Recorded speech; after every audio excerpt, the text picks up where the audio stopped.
Experts tell NBC News it could take weeks to analyze DNA evidence and fingerprints, especially in a house with a lot of roommates and friends coming and going. Hello and welcome to True Crime Rocket Science, the most authentic voice in true crime. The curiosity phase, at least in terms of the inside of the funhouse, has ended. Later today, a team of cleaners will be allowed to destroy and clean up evidence 1.5 months after the incident. When the cleaners go inside, they are likely to see and smell a mess. Ammonium carbonate, or luminol, which can detect blood traces up to 4 years following deposition, has a very strong smell. 3 weeks ago, we watched police remove Idaho murder victims' possessions from the crime scene, and we thought that meant the cops were done with the scene, perhaps prematurely. Now, a few weeks later, they clearly are done. All of the forensics will have come back by now, and any unclear areas were likely clarified by that visit of 2 CSIs on December 20th. Remember that 20-minute visit recorded by Brian Enton.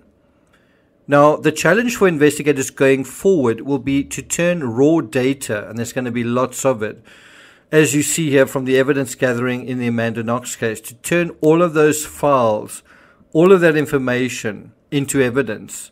And to do that, you begin by trying to map the scene and then find vital traces left by the killer, specifically mixed DNA samples. So how is a crime scene mapped using luminol, DNA, and forensics? Before we get to that, if you haven't subscribed to the channel, please do. Welcome to the thousands of you who have subscribed. Welcome to the channel where we try to be curious, where we are scouts, where we allow the evidence to guide us instead of the other way around. If you appreciate the content on this episode, please like, share, leave a comment, and let's get started. In a general sense, what the cops need to be doing now is distill the data, refine it, fine-tune it, filter it into a meaningful signal within the noise. This is where the scout mindset shifts from a sort of global evidence gathering, a sort of generalized curiosity, to a more specialized focus. It's important during this phase, as certain patterns appear to be developing, not to rush to judgment too soon, or to allow one's curiosity to go onto a certain track, to sort of get stuck on a certain track. At the same time, it is important to start developing rational thinking tracks and to allow theories to materialize out of the ether on their own, but allow the evidence to take you there. Don't ask the evidence to tag along to your theory.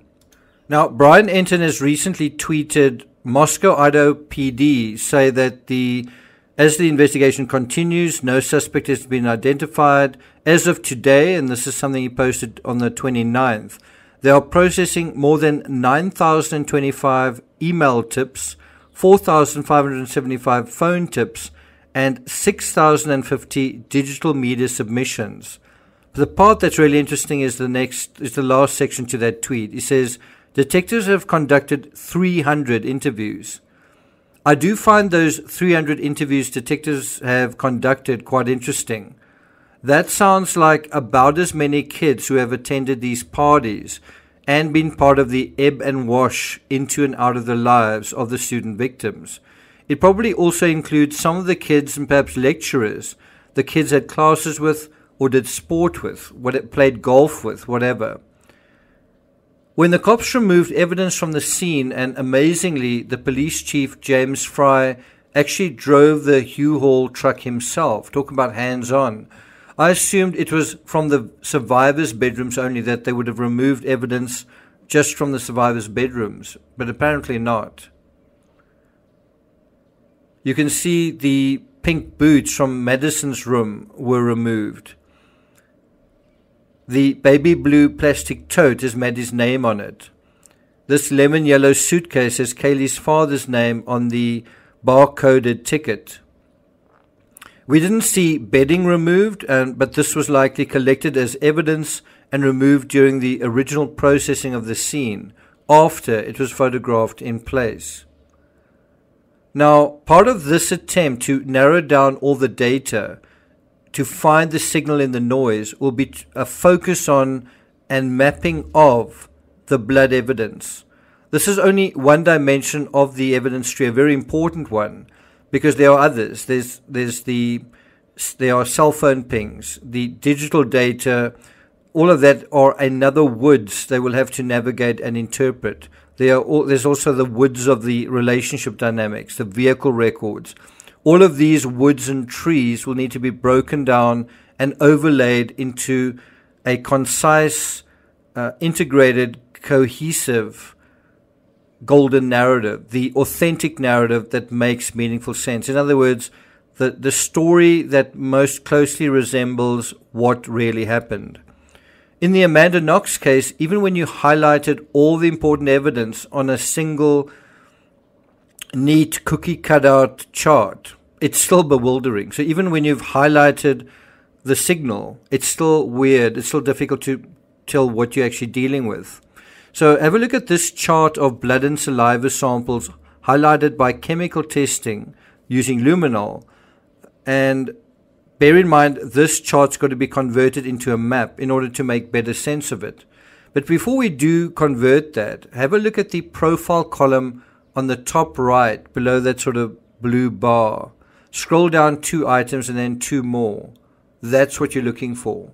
Mixed samples, where 2 people came into contact and their tissues, fluids, etc. show this because there's mixing.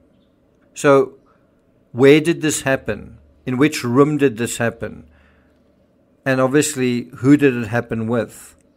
In the lowest box dealing with the crime scene, the vital clues are the 2 mixed DNA samples, one in Philomena's room and the next in the hallway outside Kurtz's room. So it's Philomena Romanelli, that's her name. There is no innocent explanation for how the victim's blood could have moved to a neighboring roommate's room without leaving a blood trail.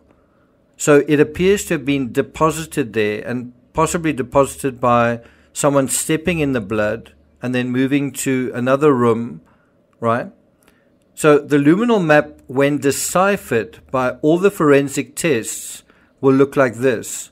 A blueprint of the crime scene, an overlay of the luminol results, and then that overlaid in turn by the fine-tuned DNA data.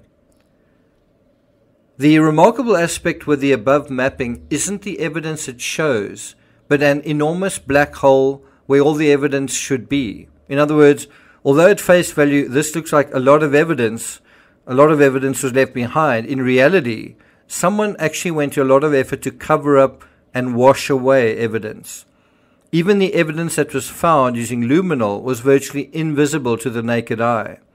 The luminol exposes what was already there, allowing investigators to see the crime in the dark, or to see portions of it in the dark, and to see beyond even what the criminal thought had been gotten rid of. This is likely what the crime scene resembled inside 1122 King Road, minus the blanket covering the victim. The blanket covering the victim in the Knox case was already an early clue, in my opinion, in terms of the psychology. A psychological blanket had been placed over the crime scene and the narrative, causing it to appear a certain way and be minimized in a certain way, and the challenge was to remove the blanket and see what had actually happened. I've said it before, I find it interesting Amanda Knox hasn't shared her insider expertise on this crime, since she's actively part of the true crime community. I think she even appears at crime cons, and since this case has so many similarities to her own, students, a knife-wielding killer or killers, and mystery surrounding what happened.